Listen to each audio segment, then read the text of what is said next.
বীরভূমের রামপুরহাটের ঘটনা দেখাচ্ছিলাম না আপনাদের, আর এবার যে খবর আপনাদের জানাবো তাতে শুধু জায়গাটার হয়তো পরিবর্তন হবে, কারণ কালচিনি সেখানেও ছাত্রীদের যৌন হেনস্থার অভিযোগ শিক্ষকের বিরুদ্ধে। শিক্ষককে গ্রেপ্তার করা হয়েছে। 4 ছাত্রীকে যৌন হেনস্থার অভিযোগ রয়েছে। কি অভিযোগ আরো ডিটেলে বিষয়ে জানাতে পারবে রাজকুমার, রয়েছে আমার সঙ্গে। রাজকুমার, দেখো সোনিয়া, যেটা অভিযোগ উঠেছে যে 4 ছাত্রীকে কিন্তু এই ভারপ্রাপ্ত যে প্রধান শিক্ষক, সেই প্রধান শিক্ষক নিজের ঘরে ডেকে নিয়ে গিয়ে যৌন হেনস্থা করেছে। এবং এই যৌন হেনস্থার অভিযোগ যে হোস্টেল সুপার রয়েছে, এটি একটি আবাসিক স্কুল, সেই হোস্টেল সুপার লিখিতভাবে অভিযোগ দায়ের করে এবং তারপরেই কিন্তু এই লিখিত অভিযোগের পরেই তৎপর হয় পুলিশ। পুলিশ ইতিমধ্যেই ওই যে ভারপ্রাপ্ত প্রধান শিক্ষক তারে গ্রেফতার করে আলিপুরদুয়ার আদালতে তুলেছে এবং আদালত তাকে 7 দিনের কিন্তু জেল হেফাজতে পাঠানোর নির্দেশ দিয়েছে। সোনিয়া, বেশ।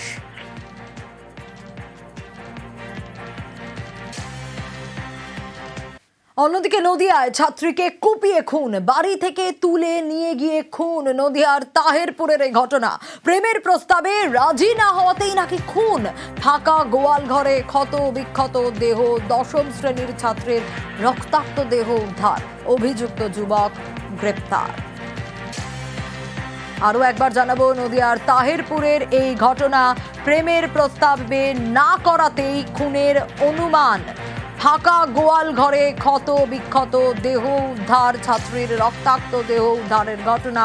অভিযুক্ত যুবক গ্রেপ্তার।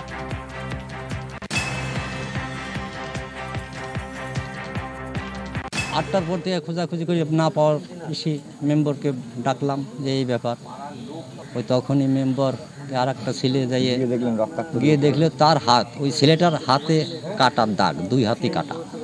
ওরা চেপে ধরলো, তোর হাতে এই কাটার দাগটা কোথা থেকে আসলো? তখন কিচ্ছু বলে না, আমি জানি না। ওই মেয়েটা কী করেছিস, কনে আছে, জানি না, আমি ওইসব ব্যাপারে কিচ্ছু জানি না।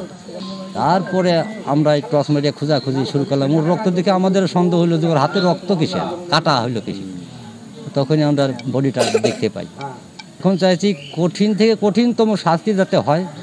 বেসরকারি সংস্থার হয়ে সার্ভে বলে দাবি। বাড়ি বাড়ি গিয়ে প্রশ্ন, মোদি ভালো নাকি খারাপ, শাহ ভালো নাকি খারাপ, পঞ্চায়েত প্রধান কি কাজ করেন?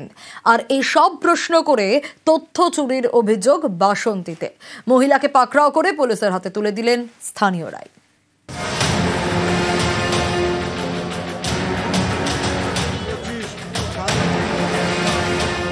বিহারের পর পশ্চিমবঙ্গে এসআইআর এর তোড়জোড় শুরু করেছে নির্বাচন কমিশন। এই আবহে দক্ষিণ 24 পরগনার বাসন্তীতে চাঞ্চল্যকর অভিযোগ। বাড়ি বাড়ি গিয়ে নানা ধরনের তথ্য সংগ্রহ করছিলেন সুজাতা সানা নামে এক মহিলা। অভিযোগ, এরপর ট্যাবের মাধ্যমে সেই ডেটাবেস এক বেসরকারি সংস্থার পোর্টালে আপলোডও করছিলেন। সন্দেহ হতেই পুলিশের হাতে তাকে তুলে দেন স্থানীয়রা। কিসের সার্ভে করছে আজকে? হ্যাঁ, বলুন কিসের?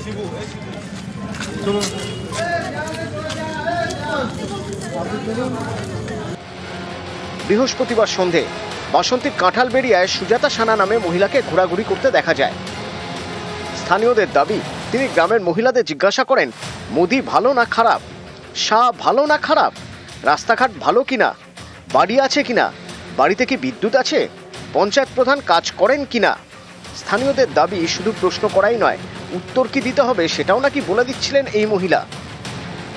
প্রধান কি দিচ্ছে, তোমাদের ঘর বাড়ি দিচ্ছে না দিয়ে না, রাস্তাঘাট ভালো হচ্ছে কিনা, জলপথ ভালো কিনা। তখন ওই বললো মোদী সরকার ভালো না খারাপ, এবার অমিত শাহ ভালো না খারাপ। এবার উনি বলছে খারাপ, আমরা বলছি খারাপ। বলছে আমি যে কটা বলে দেবো ওই ইশারা করে বলছে যে তোমরা জোরে বলবে। বলছে আমি কটা প্রশ্ন করে উত্তর দিতে হবে। কি উত্তর? বলছে তুমি অমিত শাহকে ভালো না খারাপ। উনি বলছে খারাপ, ইশারা করে বলছে। তা আমরা বলছি বলো খারাপ, আমরা বলছি খারাপ। আরো নাম বলেছে, যেগুলো যেগুলো বলছে ভালো, উনি বলছে ভালো। বলে আমি চুপ করে বলছে তুমি জিমে যাচ্ছে কেন? কি মনে হচ্ছে যে মহিলা কি প্রতারক? হ্যাঁ, প্রতারক। স্থানীয়দের অভিযোগ, আধার কার্ড সহ বিভিন্ন পরিচয়পত্র নিয়েও তথ্য জানতে চান ওই মহিলা। কিন্তু কি কারণে তিনি এই ডেটাবেস সংগ্রহ করছিলেন তা নিয়ে কোনো স্পষ্ট জবাব দিতে পারেননি বলে অভিযোগ। স্থানীয়দের দাবি, মহিলার কাছে কোনো সরকারি অনুমতিপত্রও ছিল না। তারা তরুণীকে পাকড়াও করে বাসন্তী থানার পুলিশের হাতে তুলে দেয়। দক্ষিণ 24 পরগনার বাসন্তী থেকে অনুপ বিশ্বাস, নিউজ 18 বাংলা। আচ্ছা, কাজ কত রকমের হয়? আমাদের দৈনন্দিন জীবনে যেরকম লাগে, জানলার কাজ, গাড়ির কাজ, এর বাইরে আর কত রকমের কাজের কথা আমরা জানি।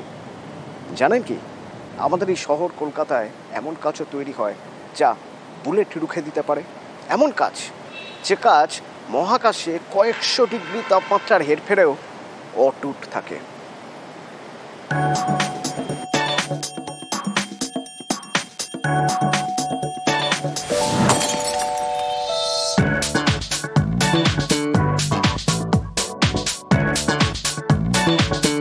কলকাতার central glass and ceramic research institute স্বাধীনতার সময় থেকেই কাচ নিয়ে গবেষণার এক উৎকর্ষ কেন্দ্র।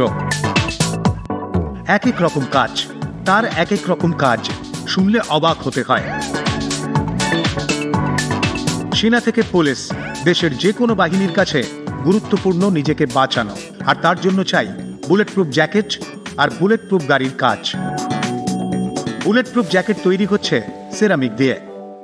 5 থেকে 6 বছর আগে যে কিংশুক যে ভাটনাগর অ্যাওয়ার্ড পেল বিআরসি থেকে, ওর কাজটাই ছিল আপনার বোরন কার্বাইড এবং carbon nano fibre based composite tiles করে ও ইন্ডিয়ান আর্মিতে দিয়েছে এই টেকনোলজিটা। মানে এখন যে বুলেট প্রুফ জ্যাকেট পরা হয় সেটা অনেক বেশি হালকা, কিন্তু অনেক বেশি আটকাতে পারে, অনেক বেশি আটকাতে পারে। এক্স্যাক্টলি। পুরো স্বচ্ছ এই কাচে আটকে যাবে AK-47 এর গুলিও।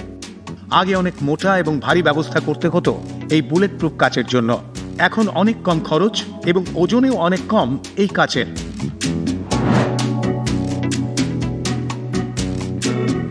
Optical glass. ইসরোর স্যাটেলাইটে মহাকাশের বিভিন্ন ছবি তোলার জন্য ক্যামেরা ব্যবহার হয়, সেই লেন্স তৈরি হয় এই কাচে।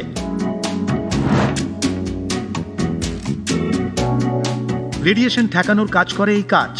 নিউক্লিয়ার বম বা চুল্লি থেকে যে তেজস্ক্রিয় বিকিরণ হয় তা ঠেকানোর ক্ষমতা রয়েছে এই কাচের। নাইট ভিশনে এই কাচ লাগানো হয়। ট্রান্সপারেন্ট নয়, কিন্তু কোনো বস্তু এবং প্রাণীর শরীর থেকে উৎপাদিত তাপ ধরে ছবিতে ট্রান্সফার করেই অন্ধকারে বোঝার ব্যবস্থা থাকে যে নাইট ভিশনে, তাতে ব্যবহার হয় এই কাচ।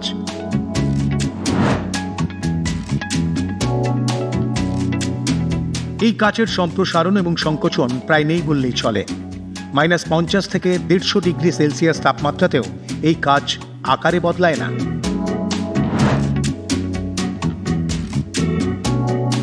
আলট্রাভায়োলেট এবং ইনফ্রারেড ঠেকাতে পারে এই কাচ। অপারেশন এবং অন্যান্য কারণে এই দুটি রশ্মির ব্যবহার হলেও মানুষের শরীরে তা ক্ষতিকর, তখন এই কাচ ব্যবহার করা হয়।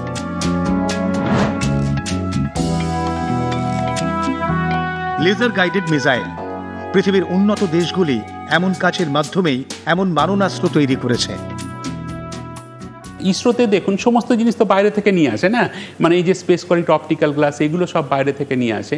ফলে এই বিদেশ থেকে আনার ব্যাপারটাকে আমরা বন্ধ করার চেষ্টা করি, যাতে করে আমাদের দেশে এই প্রতিষ্ঠান থেকে আমরা প্রথমে এইটাকে একটা আমরা যেটা বলি technology readiness level, technology readiness লেভেলটা ধরুন 6-7-এ আমরা যদি নিয়ে যাই, তারপরে এবার ইসরো যদি স্যাটিসফাইড হয়, আমার ধরুন ডক্টর সোমানাথ, যে আপনি জানেন ভারত বিখ্যাত স্পেস সায়েন্টিস্ট, সোমানাথের সাথে আমার কথা হয়েছে আপনার ত্রিবান্দ্রামে। উনিও বলেছেন যে আপনাদের যে এইটা যদি সাকসেসফুল হয়ে গেছে, তো আমরা এখন এটা কোম্পানিকে দেবো, এবার কোম্পানি আমরা ওটাকে প্রডিউস করবে, আইদার কোম্পানিকে দেবে বা ডক্টর সোমনাথের উদ্দেশ্য ছিল যে আমাদের যে ফেসিলিটিকে একটা ন্যাশনাল ফেসিলিটি হিসেবে ডিক্লেয়ার করে, কারণ ওরা তো সেখানে যদি প্রোডাকশন করা হয়।